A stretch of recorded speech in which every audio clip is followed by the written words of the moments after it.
Hello, anyone who watches this video deserves a pretty warm welcome, since I do not think anyone else actually really cares about this in the depth that I care about it.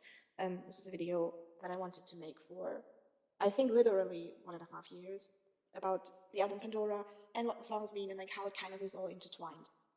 Because I do have the feeling that I explained this so many times individually that I can also just record it and kind of mix it all together, look for the little references and detail, and just talk for ages and ages, because this is my YouTube channel, so I'm gonna be the one doing the talking the way I want. Anyway, well, Pandora has been the first album I've ever written, and it dives into the power of wrath and of being angered to a point where you cannot swallow your anger anymore, and even the nicest or most people-pleasing, I wouldn't say nice, I think it's more of a people-pleasing issue, even those people will eventually collapse. And Pandora is kind of a deep dive into this kind of cathartic collapse and how you kind of rise above from the ashes of your niceness. Niceness is not a word, nicety. So I'm going to go through the songs and I'm kind of going to explain what the artistic thought behind it was, how it's intertwined, where we can recognize certain themes and how it kind of all comes together into this journey about wrath and self-acceptance and giving things a place and moving on eventually. So this is what I want to do, and if you want to listen to that and know more about it, then you can stay here. Before I dive into the first song, which is the overture, I want to give a hint towards the paper, like the picture I'm using in the background, which is random Polaroids, which have most definitely no double meaning and do not indicate anything. I just wanted to say that. So now we can move on to the first song. The overture is a song that I wrote relatively late for the album. It's not like I didn't write this album chronologically. I didn't think like, oh, I want to write this album and it's going to be about wrath.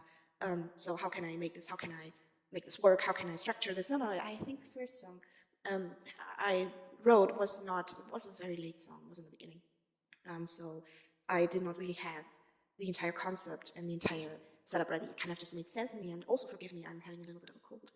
I'm having the lyrics right here, and I think, yeah, the overture is kind of, you are leaving this crucial part of yourself that desperately wants to be appreciated and that desperately wants to find the nice ending, to be the good person, to be wanted by other people.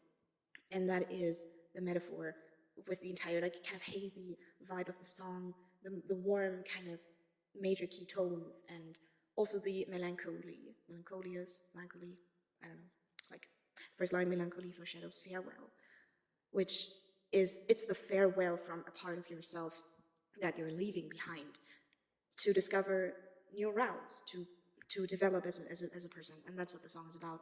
And you're anxious about leaving that part. You do not want that part to go, but you know that part has to go for you to become able to move on as a person. So that is the metaphor in the song. And that's also why the last line is, God forbid that we ever meet each other once again. Because when we are too nice, so nice that we do not set boundaries, we know in ourselves, we know deep down that it is wrong and that it shouldn't be the way that we treat ourselves, because it does hurt being nice all the time. Maybe not physically, but it does hit a nerve somehow, because we know it's not how we are meant to act. We are meant to have our own thoughts because we have them. And we sometimes differ from other people.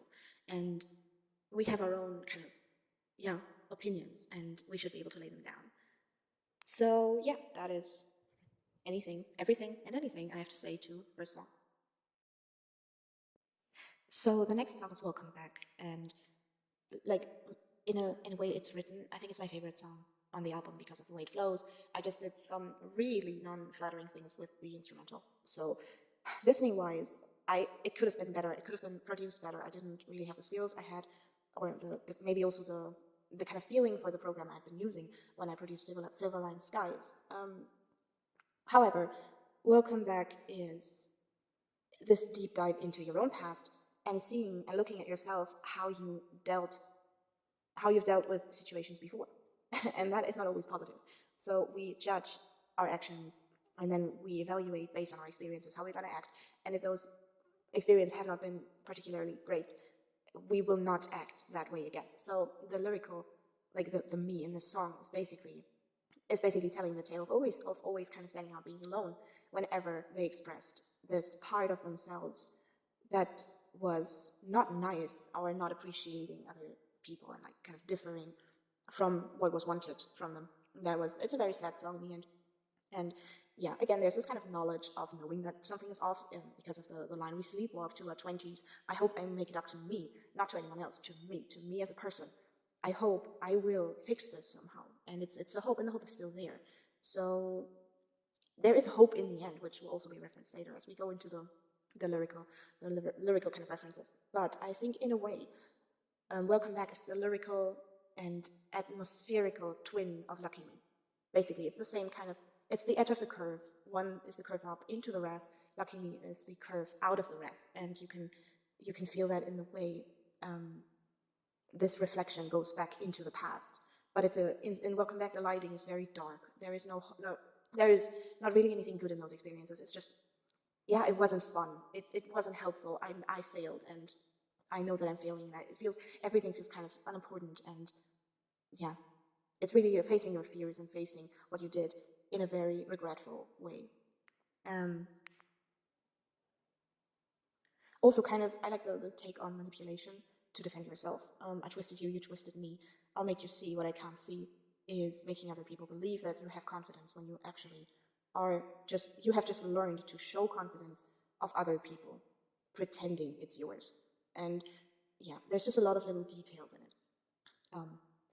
So yeah, that was Welcome Back. And now we are moving on into the more aggressive songs, into the more vengeful songs, and then yeah, progress from there.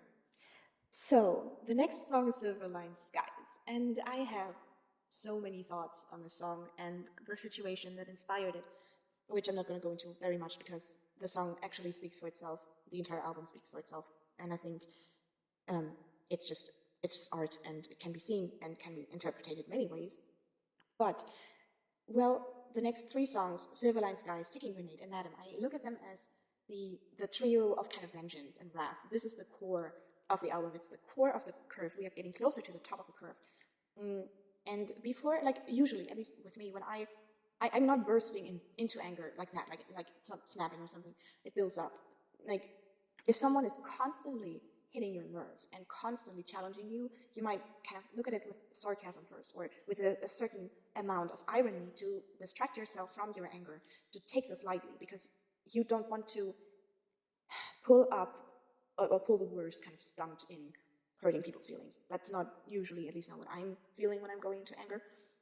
You kind of get closer and closer and closer as the person behaves worse and worse and worse. It's a way up, you could say, or a way down, depending on. Like I always see a curve in front of my eyes when I see this album, and we're getting rapidly to the top of the curve. So this is the irony, this is the bite, and also the self-irony of helping someone but not shoving it into their face that much yet. Like more being like reminding the person of everything that you've done for them, instead of just stopping to argue, which is what we see in Ticking Grenade. Ticking Grenade doesn't argue anymore. Ticking Grenade is just like, you go this far, and this is it. Like, I am not handling this anymore. But Silverline Skies is still it's almost funny. There is a point in the last bit of it, burning this entire playground where heads right where they grew from. See the sun through all the ashes, fire strikes the finest matches. It's a chant. It's a chant to hype you up to go into battle. This is at least what I wanted it to sound like. I wanted it to be this pull that pulls you onto the battlefield, that lets you, like, it's kind of the thing soldiers describe once they're on the battlefield. They might not feel human anymore. There is just this pull. And in a way, I wanted to create this pull onto the battlefield for the upcoming songs, for Ticking Grenade, to be there and to be present. And yeah, so pretty much Silverline Skies builds up to the top of the curve. Yeah, there's a lot of funny details. I love the wordplay in this. I also love the instrumental, even though I also optimized that after I uploaded it, so you can't hear it. But yeah, it's basically about giving someone a few setbacks while still being on the rational level of, this is why I am like this. This is why you annoy me. This is why, like, still reasoning kind of. but also still having a good laugh while you do it. And that will change in the next song completely, because now we are actually on top of the curve with Ticking Grenade. So now here we are, track 4, Ticking Grenade, which is, it's the outburst that you see in the movies when a main character, or the like other character, like any character basically, just snaps and holds this speech of pure negative emotions. There's no use in trying anymore. There is no use in negotiating anymore. There is no use in trying to keep the other person still safe, especially if the other person that you are angry at is your friend or was your friend.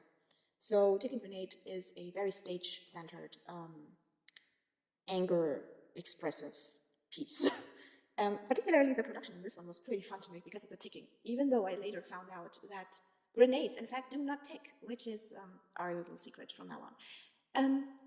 Yeah, I think there's not really much to say to the song. It's pretty straightforward, it's threatening, it's also kind of making a plot, it's a foreshadowing, it's imaginative, it's surreal, it's painting those scenarios in your head when you're lying awake, as I'm also saying in the lyrics, planning your revenge and just making destruction happen. It is very, very dark, it is sad, but there is, like, the sadness isn't really there, you're just in this anger, and you're blossoming in this anger, you're feeling so many things, and eventually you are on this anger high that you do not want to leave, because it feels so good to finally express all of this anger that you have been that you just have been forced to deal with, that you've been thrown into, on your expense, because another person just wanted you to be in that position. And that is the kind of flow, that's also the speed of the song. That's the lot of instrumental flow, the repetitive cycles. The fact, I wanted a song that you can play on repeat. Whenever you're sad, you can play this on repeat for however you want, however long you want, and you can dig yourself into this anger, because it is fine to do so. It is fine not to let go. It is fine to feel angry and to express that anger in a legally safe way that doesn't necessarily involve violence in a physical way or in an emotional way towards the subject of your hatred, anger, vengeance, whatever. Yeah. And I think that's it, basically. That's Ticking Grenade. So the next song is track 5, Madam.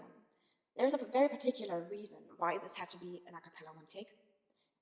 It is kind of a parody of the subject of the song. So that is something that I was very, very certain about once I wrote this, that this needs to be played with the guitar, it needs to be a one take, and it needs to be this kind of quick-witted also, and like a lot of high word plays, a lot of emotions, not that much of a key difference, just having a nice beat, something you nod to as you would nod to like the content of the song on a lyrical level. Yeah, it is basically that moment where you're done with your speech, you're done with everyone's shit, and you told them, but there is this character opposing you, and then all of a sudden another one walks up right behind them being like, hey, no, you can't talk to this person like that. Like, you can't express your anger like this. And then you snap completely and you're like, oh, also coming back to you, madam. There are a few things I would like to say. And that is this song. It's a very, Ticking Grenade is very broad. It's not very specific. It's more about the experience, and it doesn't have that much detail about what a conflict can look like and who you can be in a conflict with. And Madam is very personal. It is on a more individual level. You get to experience how a conflict can feel and what things can cause a conflict. For example, family issues or love interest or both at the same time can make you have this crisis, intense crisis. And I think, I don't know if I want to say more to it. It's also one of the few songs that is not sampled in the end by Closure, because it is not what intentionally the album is about. It's not about tearing a person down. It is about the experience of just losing everything, like emotionally, like just of losing it, rather than particularly tearing anyone down. And yeah, that is Madam. So we are moving on to track 6, which is Run, or my interlude. And I think lyrics, I love the part of, like the beginning actually, it's not that much of the lyrics because, well, it's not that long. I dive into clarity above the clouds and clowns and the lip sync, which is summing up the experience quite well. Because run is basically that moment when you're like, it is useless. I will not change this. I will not change this person. No matter how much I try to change myself, no matter how hard I adapt, I didn't change it. No matter how hard I outburst, my outburst is, I will not change this person. Like, either extreme will not work, so there's nothing that would work. And the only thing I can do to save my kind of mental state is letting it be. And leaving for good, forgetting, not necessarily moving on. Yes, you do not need to forget to move on, but getting out of the situation, getting a clear head, and being like, it's not a defeat to run. Sometimes you do have to run because you're smart. That is literally the explanation behind it. Sometimes you will not solve a problem, but you can solve a different problem by doing something else, and that's what you need to see sometimes. So this is what the song is about. And yeah, then the character just runs. And it's fine, and it's also a celebration. I wanted the instrumental to feel good, that there's a choir chanting, we run, there's harmonies, there's all of a sudden there's like the sun ray shining onto the protagonist, like, hey, yes, you are in this mess, and yes, there's this person or those multiple people that you cannot oppose, but they decided to not be opposable. Like, they decided in their head that you're wrong. So there is no use in trying to prove them wrong, because it doesn't give you anything to know that the person thinks you're right, because you need to think you're right. So you have everything you need if you just grab what is important to you and run. And I think that is a perfect thing to do sometimes. Sometimes it doesn't matter who stood ground until the end, because in some situations you can only lose because the other person already decided they won, whatever the outcome. And that is something in their head that you cannot change, that you shouldn't change. It's not your responsibility. It's also, you don't owe them change of heart. They don't owe you change of heart. They also don't owe you any different reaction. They just need to deal with the consequences, but you need to pull them. And I think that's pretty much what run is.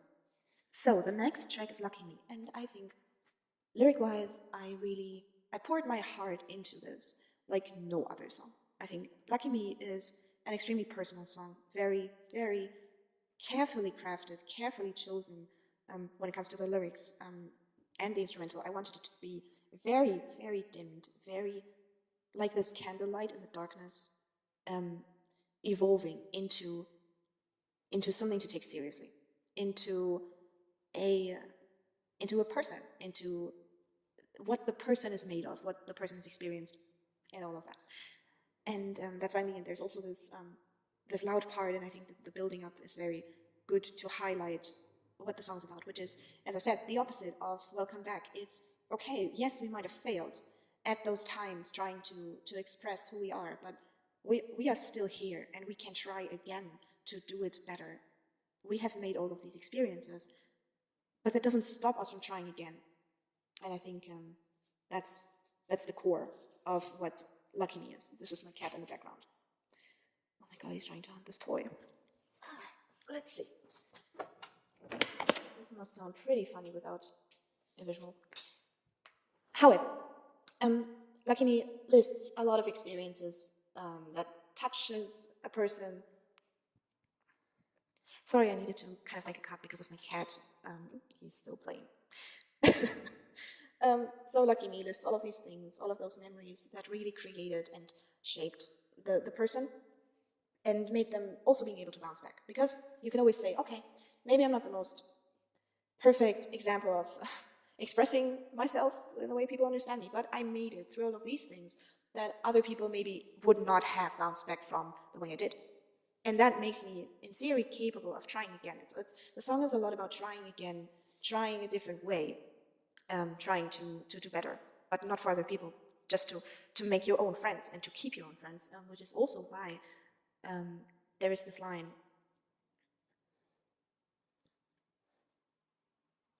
I was the proud one going round the corner to cry. It was a lie, pride shines. Being different wouldn't make it all right. And it is serious. And being different wouldn't even make the loneliness go away. Because being different is still lonely. Sometimes sometimes people take pride in being different, But it really depends on what you look for, because if you're lonely and you're different, it doesn't matter if you're different and lonely or if you're not different and lonely, you will still be lonely. So that doesn't help you in the end to find friends. That alone is not something that will draw people to you. And that was also something I needed to regard in terms of making friends and keeping them. That people are pretty hard to decode sometimes, and that it's pretty hard to estimate what a person will do. Also, the song is a lot about uncertainty. A lot about, okay, what is going to happen now? I just ran away. And now what? Now I'm going to do what exactly? So, yeah. It's a lot of being at this point zero, at the starting point and the ending point at the same time, and being like, okay, this was all fun and games, but what am I supposed to do? Yeah. I think that's it for Lucky Me. Now we are moving towards the end, with the next song being The Mysterious Man with the Mercurius Smile. And this song is pretty much, it's a wishful thinking song. It's the song about, okay, people say all kinds of horrible things about me as a person. I need to deal with that. But what if I could choose the things they say? What if I could make up my own rumors about myself? What would they look like? And that's what I try to do with the song. So we have the maniac of a wife being both a fairy and a monster, and she wakes up at night and no one really knows what they're up to. And the husband, then, that it seems pretty friendly, but he has that weird coin, and he is a very honest person, but you still kind of get a weird feeling with him. And when he walks through town, and they have this house on the hill, and it's kind of lonely, but they are roses, and no one really talks to them. It's a song about talking about people. It's not a song in which there is any communication. It's just other people telling the story of people they don't know. And I think that's hilarious. And I really hope it shows in the song that it's supposed to be funny. It's the most upbeat song of the album. It's the most like fast beat rhythm song. I don't really know if that's an accurate thing to say, but like it has the most well-used drums. It has a fast way of flowing. It doesn't have as horribly sad lyrics as the other ones. It is deeply cynical. It is deeply ironic. It's also pretty subtle. The irony there is pretty subtle. I loved writing this song. I remember writing this song being almost enchanted, and like almost, it sounds like the beginning of a novel to me. Of, okay, there's this family no one really knows. It's like a fantasy novel with those special protagonists and everything, but turns out they're just real people. In real life, usually the people we talk about are just normal people, and we take something they do, and without actually thinking about it twice, without gathering proof, without gathering more information, without trying to understand their motives, we just warp them into something. Everyone has a version of each other in our head that is not real. There are so many me's out there in every person's head, and none of them are real, because none of them is the full picture. And that doesn't mean that we cannot assume anything about anyone. Because if, like, the moment we can argue, the moment we can say, I think this because, and it makes sense. But that's also about arguing. It's a whole different, very complex thing to shed light on, and I don't think I am ready to do that yet in the complexity that it deserves, and that it has. I just think we shouldn't forget that even though we might see one thing of a person, we cannot just spiderweb-esque assume the other parts. We just need to see a whole lot of a person to know who they are. And that's the thing. As long as we're aware of that, everything is fine. But in the song, people are just like assuming their whole life. And everything they see is him walking through the streets. Sometimes they talk and he's nice. And that's it. I just found the song hilarious and the idea behind it. And I'm pretty proud of this one. I am very proud, and I'm very happy to finally have recorded this thought process, because I wanted it so badly to be out there, what the album stands for, what it is about. In the curve picture, to stay with the little curve, we've now passed the curve, we passed the downside of the curve, and we're now in like some kind of twilight shallow part of the curve where you're not really sure, okay, I am now out of the entire intense emotion. I am now somewhere else, I don't know where I am. And you start daydreaming about this, and this is, yeah, you just start wondering what if, and that is, the song is a pretty playful way of expressing that, especially after Lucky Me, where the protagonist basically finds themselves on the ground, and also back on their feet, but also well, kind of in the middle of nowhere. But it's over, and I think that's the important part. So yeah, that was number 8, the mysterious man with a curious smile. Also, needless to say, actually, that curious is not really a word. I merged it from mocking and curious. Yeah, I think that is obvious. Yeah. So that is that.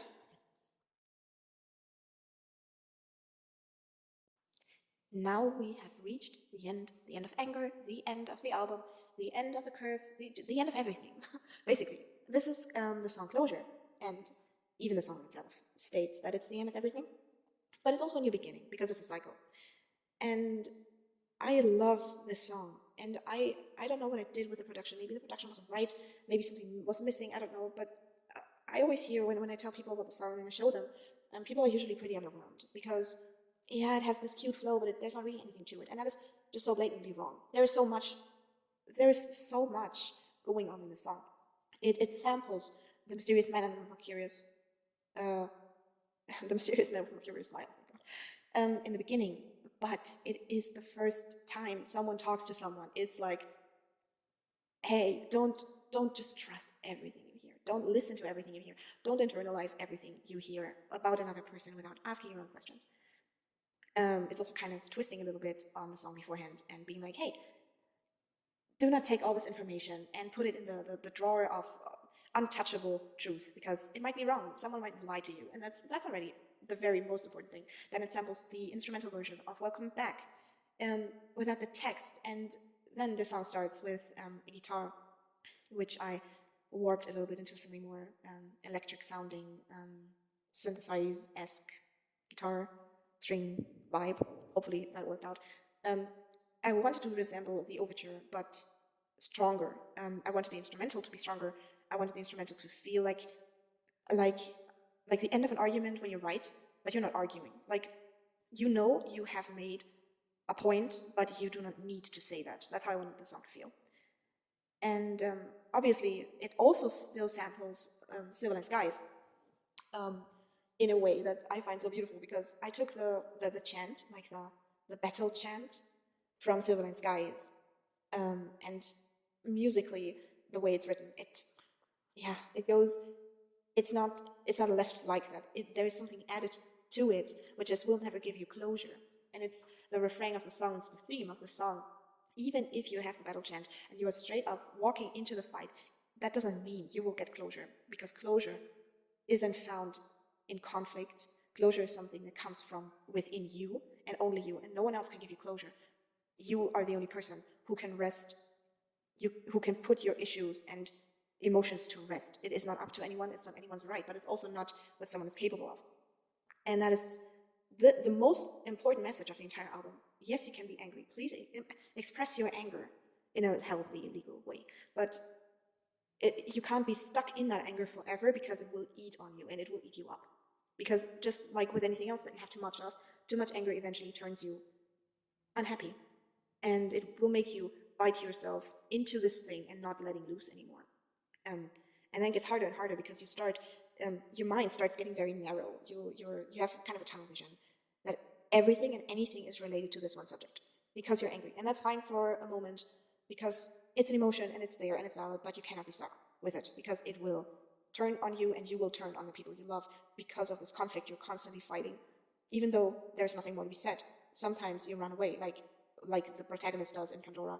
So you don't have conflict anymore. You can't change it anymore. There is no shift in the situation to come. So you are the one who needs to deal with the thoughts and the emotions on your own. No one else can do that for you.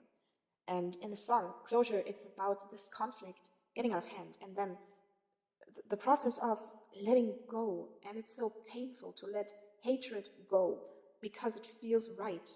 Because in your head, you have the right to be angry, but it doesn't serve you after a while. Because after a while, you get tired of being hateful all the time. You get tired of being angry. You get tired of being in this state.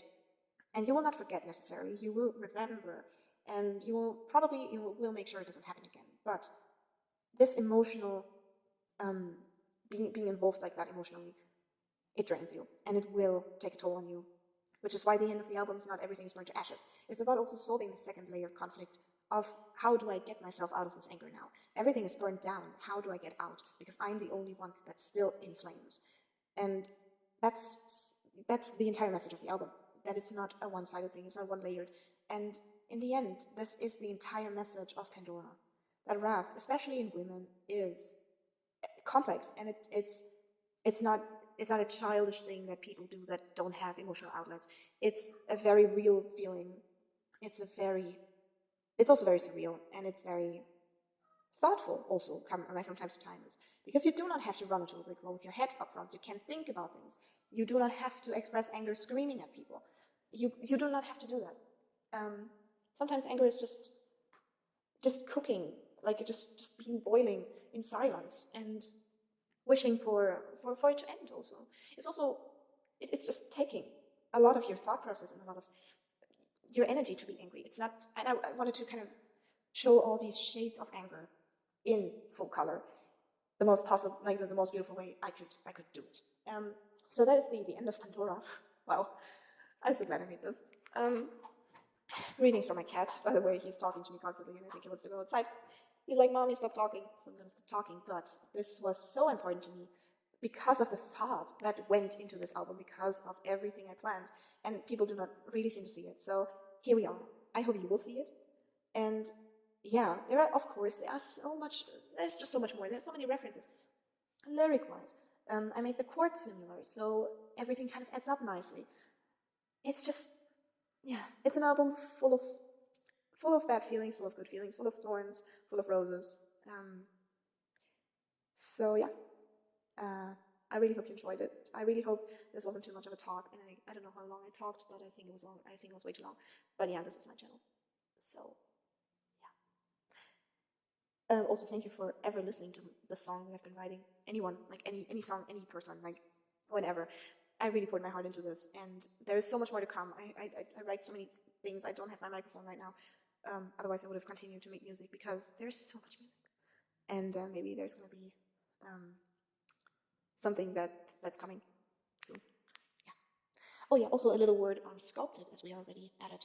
Sculpted is an album that was very important to me in a way that I needed. I had a medical surgery, and I needed to kind of process it by writing Sculpted. There are a lot of songs on there that I don't necessarily like, and that do not match what I think I experienced in a way. It didn't really occur to me once I started recording that was the case. So there will be, probably Sculpted will be something I will not linearly drop. It's going to be a song, and then other projects, and then if I like a Sculpted song, there's going to be a Sculpted song. This is not the next thing. I just want to make more music and use all of my heart to create those kinds of, yeah, emotions and making nice lyrics, and yeah. So, bye.